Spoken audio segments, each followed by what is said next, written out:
Have you ever wondered where our most persistent questions about life, virtue, and the nature of reality truly began? Imagine a time when the world was lit by flickering torches and heated debates echoed across open-air forums. In the midst of this ancient commotion stood Socrates, an extraordinary thinker whose very name has become the symbol of relentless questioning. Today, we embark on a comprehensive journey through his life, ideas, and timeless impact. Picture Athens in the late 5th century BCE. The city was pulsing with cultural energy, from the theatrical innovations of playwrights like Sophocles to the unveiling of majestic temples that captured the grandiosity of the gods. Markets hummed with chatter, political assemblies engaged in heated rhetoric, and orators boasted their prowess before crowds of curious citizens. Enter Socrates, an individual from a humble background whose father was likely a stonemason and mother a midwife. He grew up absorbing this vibrant milieu, quietly reflecting on what drove people's desires, fears, and ambitions. At the time, Athens was brimming with new ideas and emerging knowledge. Philosophers debated in corners of the marketplace, challenging each other's reasoning. Students from across the Greek world arrived to soak in this lively exchange. Socrates began listening more than speaking, gradually noting patterns in the arguments he heard. And as conflicts arose, like the Peloponnesian War, he witnessed firsthand how a city's pride in politics could shape its morality. Curiosity ignited within him. While others leaned on tradition or placed trust in oracles, Socrates seemed fixated on the power of human introspection. Yet, for all the splendor, Athens had a fragile balance. Rival city-states threatened stability, and democracy itself was a fragile experiment. Socrates became increasingly interested in how individuals reasoned about right and wrong, about the best way to live a moral life even when times were fraught with uncertainty. It was this environment of both unparalleled cultural peak and simmering political tension that forged the atmosphere around Socrates' earliest reflections. The stage was set for someone to ask deeper questions, and Socrates stepped forward to challenge everyday assumptions. If you try to find a book authored by Socrates, you won't find any. He wrote nothing himself. Today we rely on accounts from contemporaries and disciples, most notably his student Plato, and from the playwright Aristophanes, as well as the historian Xenophon. However, these sources sometimes paint conflicting portraits of the man. This discrepancy in historical records is often called the Socratic Problem, referring to how we can't definitively isolate Socrates' authentic voice from the interpretations of others. Plato, for instance, features Socrates as a main character in his dialogues. We see him relentlessly question politicians, poets, generals, and seemingly anyone who claimed to know something for certain. Yet, was that the real Socrates or Plato's creative tool for conveying profound philosophical arguments? The comedic playwright Aristophanes satirized Socrates, depicting him as an eccentric figure who taught people the art of twisting words. Xenophon showcased Socrates as more virtuous and practical, focusing on ethics and everyday wisdom. All these angles give us glimpses into a man who must have been extraordinary in daily life. He was simultaneously revered as a moral compass and ridiculed as a troublemaker. He was praised by many for his intellect and sincerity, but his relentless questions also sowed resentment among the elite. Although the precise details of his personality remain blurred, one thing is clear. Socrates left a powerful impression on everyone he encountered. We often talk about the Socratic method, as if it's a well-established teaching strategy, but Socrates never gave it a neat label. In essence, it involved a series of incisive questions that exposed assumptions and contradictions in one's thinking. He would engage in a calm but pointed dialogue, gently probing to see if an individual's beliefs rested on firm logic or shaky habit. Step by step, he would isolate an inconsistency, forcing his conversation partner to reevaluate their stance. In daily practice, this looked like Socrates approaching someone who claimed to be an expert. He'd start innocently enough. What is courage? Or what is virtue? The person, confident in their wisdom, would give an initial response. Socrates would then ask clarifying questions. With each subtle inquiry, cracks in the explanation would appear, revealing that the so-called expert might not actually know what they were talking about. This was more than a clever trick. It was a method of guided introspection that forced people to realize how much of their own knowledge was based on unexamined opinions. This relentless questioning often had a purpose: to edge closer to definitions that were grounded in reason rather than tradition or hearsay.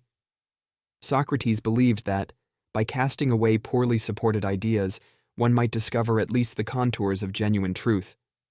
A byproduct of this was humility, recognizing one's limitations. For Socrates, the recognition that I know nothing was the honest foundation from which true wisdom could grow. For Socrates, philosophy was not just about abstract puzzles. It was a pursuit anchored in how to live a good and virtuous life. He was deeply concerned with the condition of one's soul, or psyche, the moral and intellectual core of a person. He argued that genuine virtue stemmed from knowledge. If you truly understood what was right, you would naturally do it. Wrong actions, in his view, came from ignorance rather than evil intent. To Socrates, taking care of the soul was more crucial than chasing wealth or social standing. After all, a city could rise and fall, fortunes could be made and lost, but the state of one's soul would endure. This idea was radically different from many typical Athenian attitudes of his day, where social esteem and status were fiercely defended. He questioned whether success in the conventional sense mattered if one neglected moral integrity. His dialogues with young Athenians went beyond trivial debates. They struck at the heart of how to be a genuinely upright individual. People began to see Socrates as a moral compass, albeit a challenging one. His insistence on self-critique forced many to reevaluate their priorities. Did they truly value justice, or were they just conforming to public perception? Socrates insisted that the quest for virtue was a lifelong journey, an evolving process of continuous refinement. Though known primarily as a thinker, Socrates also served as a hoplite, a heavily armed infantry soldier, in the Athenian military. During his service in the Peloponnesian War, he reportedly showed both bravery and steadfastness under extreme pressure. Accounts suggest that, amid the chaos of battle, Socrates maintained composure and protected his fellow soldiers. While in civilian life, he respected Athenian laws and never sought to undermine the democracy outright. Instead, he used his dialogues as a way to question those in power, whether they had justly earned their authority or were merely coasting on rhetorical skill. Many political figures bristled at Socrates' straightforward approach. They saw him as a nuisance, one who refused to simply accept the given order. It was a delicate balance. He revered Athens for its cultural richness, but never stopped holding its rulers and citizens accountable. This stance put him in a precarious position. He was loyal in practice, yet philosophically subversive. Over time, such a dual role shaped how the public perceived him, an enigma who both loved the city and refused to let it rest on its laurels. The public was polarized by Socrates' presence. On one hand, young minds flocked to him. Some were enthralled by his bold style of questioning established norms. They saw in him a guiding light toward a more authentically examined life. For these admirers, every conversation became an adventure that could reveal hidden layers of meaning. On the other hand, numerous prominent citizens grew wary. The effect Socrates had on impressionable youths was troubling to them. They wondered if his questioning of tradition might destabilize a society that was already vulnerable due to ongoing wars and internal strife. Rumors spread that Socrates was teaching disrespect for authority, or even training young Athenians to outwit the law through rhetoric. Such a split in public sentiment naturally led to friction. Even comedic plays lampooned him, further distorting who he really was.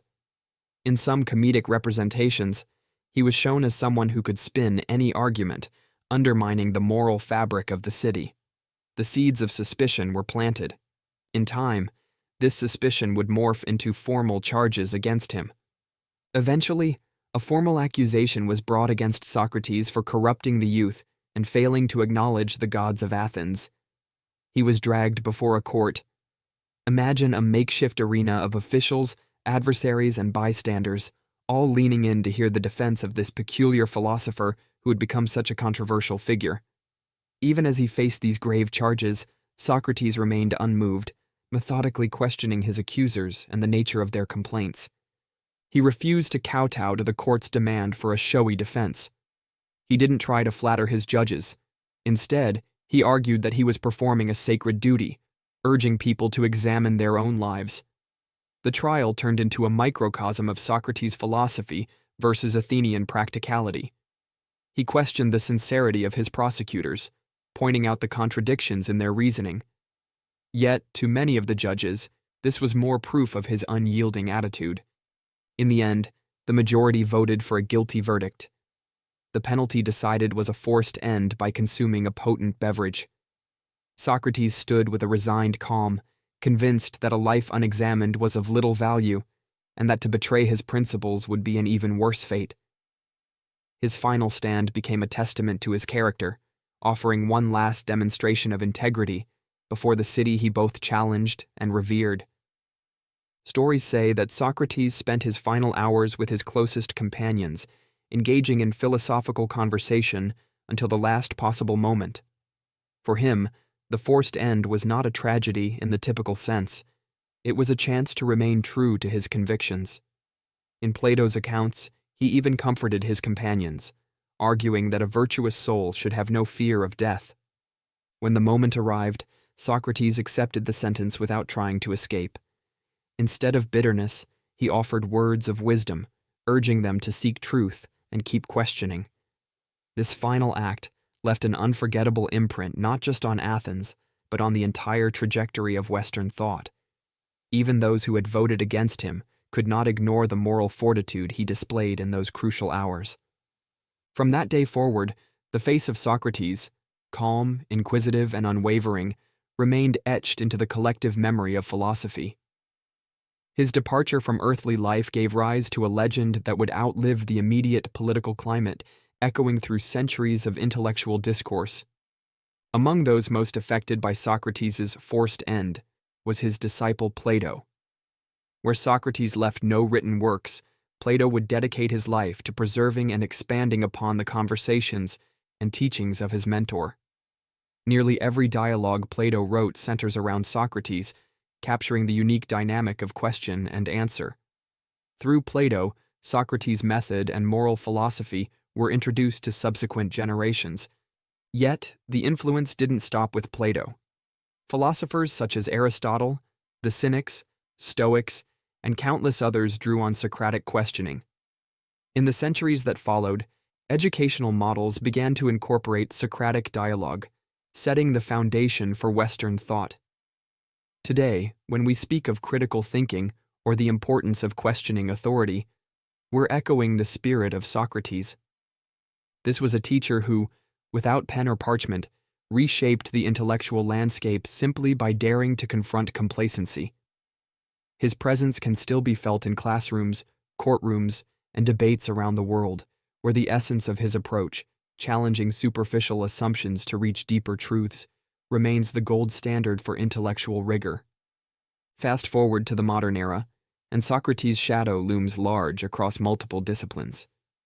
Whether in the field of ethics, political theory, psychology, or even technology, the principle that we should engage in continuous self-examination is critical. If Socrates were alive today, he'd probably question everything from our virtual identities to the ethical use of artificial intelligence. That same relentless spark is a reminder that ignorance is our perpetual stumbling block if left unchecked. Perhaps the greatest tribute we can pay to Socrates is to carry forward that spirit of inquiry in our own lives. He teaches us that knowledge is not a destination, but a never-ending journey, requiring openness, humility, and the courage to challenge both ourselves and the world around us. His legacy stands as a beacon that dispels the darkness of unexamined assumptions, urging us forward to discover layers of meaning we might never have considered otherwise. Standing at the intersection of war-torn Athens, philosophical transformation, and a rapidly evolving democracy, Socrates carved an indelible path through the power of his questions. He reminded a community, and now all of humanity, that simply going along with tradition or convenience can lead to hollow living. By uncovering our deeper motivations, challenging our own beliefs, and striving to cultivate virtue, we honor the values he championed. Thank you for joining this journey into the remarkable world of Socrates. If you found inspiration or fresh perspectives here, don't forget to hit the like button and share your thoughts in the comments. And be sure to subscribe to our channel for more explorations into the lives of history's greatest thinkers. Your curiosity drives conversations that echo across time.